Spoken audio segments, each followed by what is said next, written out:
بزدل اسرائیل نے تمام حدیں پار کر دی۔ غزہ میں مساجد کے بعد ایمبولینسز اور شہری آبادی کو نشانہ بنانا شروع کر دیا۔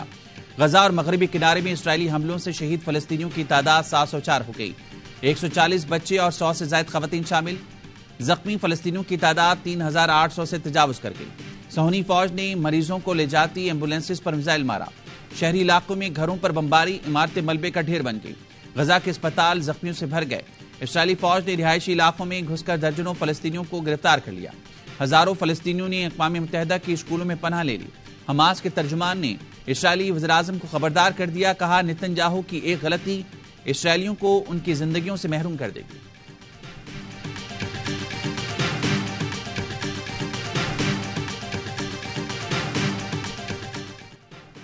حماس کے جانبازوں نے اسرائیل کو تکنیکل ناش نشا دیا۔ آپریشن طوفان الاقصی کے تیسرے روز مزید 4500 راکٹ داغ کیے۔ حماس کے حملوں میں 100 فوجیوں سمیت 1000 اسرائیلی مارے گئے۔ 2500 سے زائد زخمی ہیں۔ مزاحمتی تنظیم نے 130 اسرائیلیوں کو قید کر لیا۔ اسرائیل کے 8 مقامات پر اسرائیلی فوج اور حماس میں جھڑپیں۔ تل ابیب میں افراتفری، پروازیں بند۔ فلسطین پر قبضہ کرنے والے اسرائیل سے بھاگ رہے ہیں۔ غزہ پر اسرائیلی فضائی بمباری میں 4 اسرائیلی یرغمالی مارے گئے۔ اسرائیلی آرمی چیف نے حماس کے ایکشن کو اسرائیل کا 9/11 قرار دے دیا۔ اسرائیلی فوج نے اپنے شہریوں کو خوراک، پانی اور دیگر سامان ذخیرہ کرنے کا حکم دے دیا۔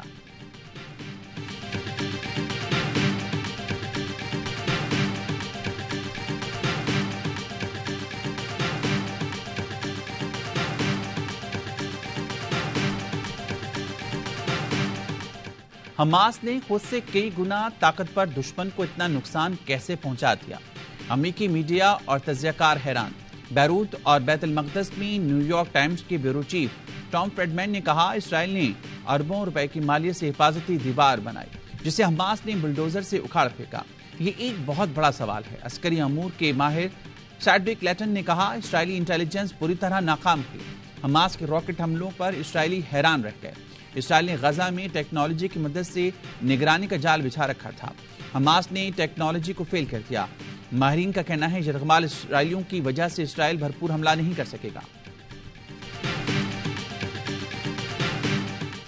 حماس اسرائیل جنگ رکوانے کے لیے طیب اردوغان متحرک ترک صدر کے اسرائیل اور فلسطینی صدور سے رابطے۔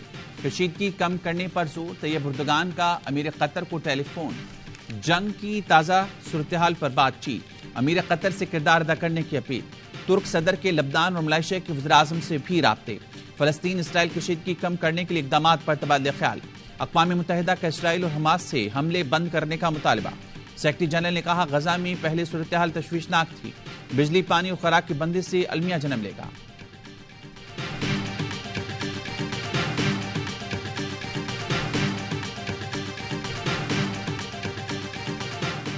ایک موقف ہے، اسرائیل کو ایک غاصب ریاست کے طور پہ جانا جاتا ہے جس کے ہم بھی دائیں ہیں، اور فلسطینی فریق جو ہے اس کو ہم مظلوم سمجھتے ہیں۔ اسرائیل کو غاصب ریاست کے طور پر جانتے ہیں، فلسطینی ہماری نظر میں مظلوم ہیں۔ نگراں وزیراعظم انوار الحق کاکڑ کہتے ہیں مشرق وسطیٰ میں امن 2 ریاستوں کے قیام میں مضمر ہے۔ 2 ریاستوں کا قیام اسرائیل نے منظور نہیں کیا۔ فلسطین سے متعلق ہماری خارجہ پالیسی پہلے دن سے واضح ہے۔ کہا ملک سے دہشت گردی کا ناسور ختم کر کے دم لیں گے، وقت لگے گا مگر کسی کو چھوڑیں گے نہیں۔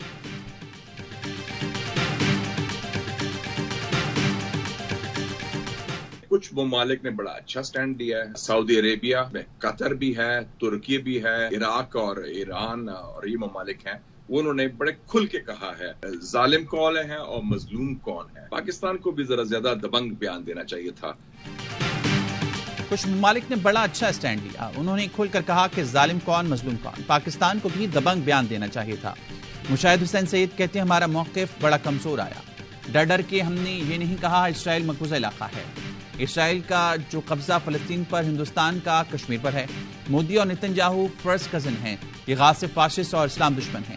یہ دونوں اقوام متحدہ کی قراردادوں کے منافی کام کر رہی ہیں۔ اس حوالے سے ضروری ہے کہ اصولی موقف اختیار کیا جائے۔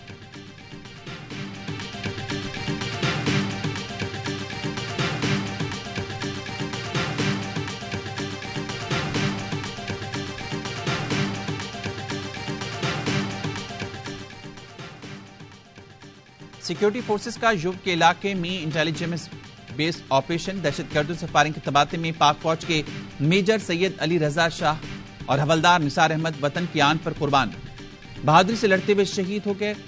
انٹیلیجنس بیس آپریشن میں 5 دہشت گرد مارے گئے۔ ISPR کا کہنا ہے سیکیورٹی فورسز وطن کے لیے جانیں قربان کرنے والوں کو خراج تحسین پیش کرتی ہیں۔ قوم بہادر جوانوں کی قربانیوں کی مفروض ہے۔ دہشت گردی کو جڑ سے اکھاڑ پھینکنے کے لیے عوام پرعزم ہیں۔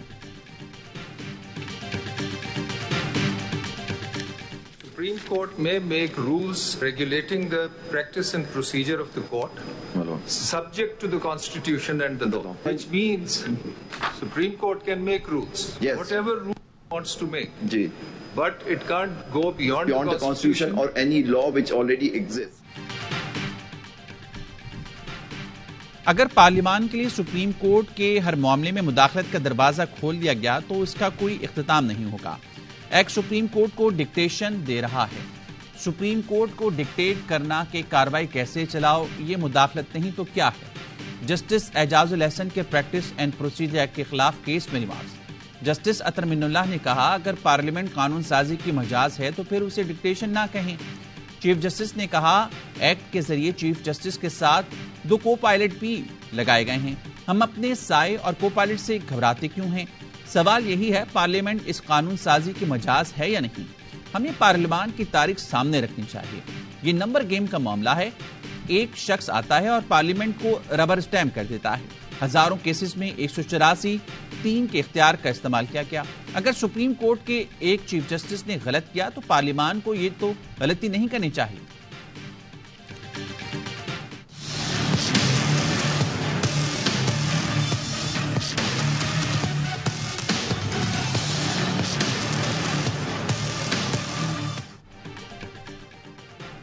بیرک کے ساتھ دیوار گرا کر جگہ بڑھانے کا حکم، چیئرمین پی ٹی آئی کے اڈیالہ جیل میں واک کے لیے اضافی جگہ فراہم کرنے کی استدعا منظور۔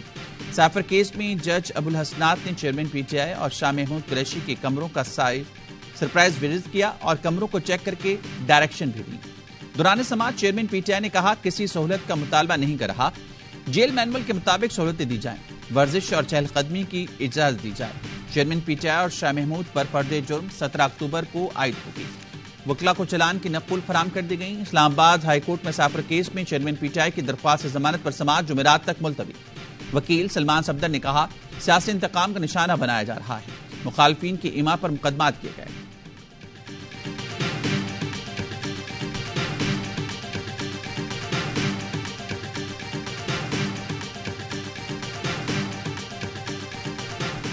گرین شرٹس آئی لینڈرز کو ہرانے کے لیے تیار۔ پاکستان ورلڈ کپ میں اپنا دوسرا میچ آج حیدرآباد دکن میں سری لنکا کے خلاف کھیلے گا۔ ہیڈ ٹو ہیڈ مقابلوں میں شاہینوں کا پلڑا بھاری، 92 میچ اپنے نام کے۔ ورلڈ کپ میں پاکستان سری لنکا کے خلاف ناقابل شکست ہے، پوائنٹس ڈبل کرنے کا بہترین موقع۔ اہم میچ کے لیے شاہینوں کی مسلسل دوسرے روز بھی پریکٹس۔ کپتان بابر اعظم سمیت کھلاڑیوں نے حیدرآباد کے جم خانہ گراؤنڈ میں مشقیں کی۔ محمد نواز سری لنکا کے خلاف بھی تکڑی پرفارمنس دکھانے کو تیار۔ قومی ٹیم کے ہیڈ کوچ کہتے ہیں معلوم ہے ہمارا ٹاپ آرڈر مشکلات کا شکار ہے، نیدرلینڈز کے خلاف کامیابی سے اعتماد ملا، ہر 2 پوائنٹس اہمیت رکھتے ہیں۔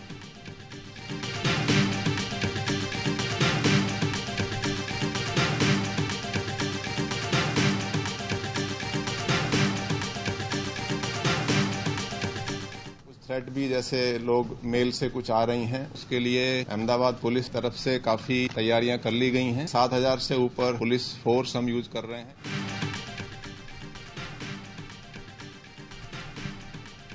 پاک بھارت میچ اسٹیڈیم کو بم سے اڑانے کی دھمکی، احمد آباد پولیس سے کہنا ہے پاک بھارت میچ کے لیے تمام تیاریاں کر لی ہیں۔ 7000 پولیس اہلکار اور 4000 گارڈز 14 اکتوبر کو اسٹیڈیم کے اطراف میں ڈیوٹی دیں گے۔ احمد آباد پولیس کمشنر نے بتایا میچ سے پہلے دھمکیاں بھی دی گئیں، مگر پولیس اور بم ڈسپوزل اسکواڈ بھی مکمل تیار ہے۔ نیوزی لینڈ کی ورلڈ کپ میں مسلسل دوسری کامیابی، نیدرلینڈز کو 99 رن سے شکست دیتی۔ 323 رنز کے تعاقب میں ڈچ ٹیم 223 رنز بنا سکی۔ ایکرمین نے نصف سینچری بنائی۔ کیویز کے سینٹر کی گھومتی گیندوں کا کمال آدھی ٹیم کو آؤٹ کر دیا۔ ورلڈ کپ کے تمام میچز دیکھے پاکستان کے پہلے S T sports channel a sports براہ راست۔